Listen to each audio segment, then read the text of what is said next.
আরেকটা breaking news আমি আসছে এই মুহূর্তে লালগোলা থেকে।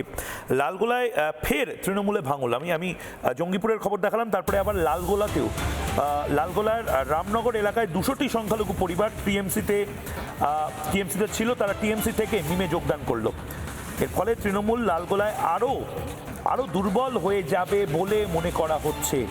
এমনিতেই লালগোলায় তৃণমূল অনেকটা দুর্বল হয়েছে, এবার এআইএমআইএম নতুনভাবে শক্তি বৃদ্ধি করায় লালগোলাতেও তৃণমূল কংগ্রেস দুর্বল হতে পারে। মিমের লালগোলার যারা যুক্ত হয়েছেন তারা কি বলছেন একবার শুনবো।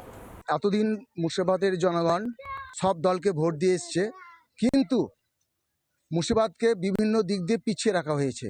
এই কারণে মিমে যোগদান করা। কিভাবে পিছিয়ে রাখা হয়েছে আপনাদেরকে? শিক্ষা,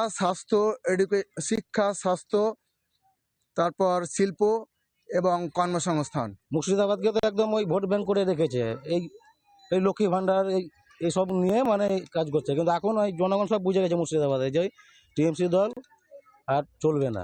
এরমভাবে থাকতে হচ্ছে, এরমভাবে ওই 5 কিলো চাল আর ওই লক্ষ্মী ভাণ্ডার 1000 এতে আমরাকে দান করে নিয়েছে, এ দিয়ে চালাচ্ছে, আর কিছু নেই। নানা ধরনের কন্টেন্ট দেখার জন্য লাইক করুন, শেয়ার করুন আমাদের ফেসবুক পেজ, সাবস্ক্রাইব করুন আমাদের ইউটিউব চ্যানেল। পাশাপাশি অন্যান্য ব্রেকিং নিউজের জন্য অবশ্যই চোখ রাখুন রিপাবলিক বাংলায়।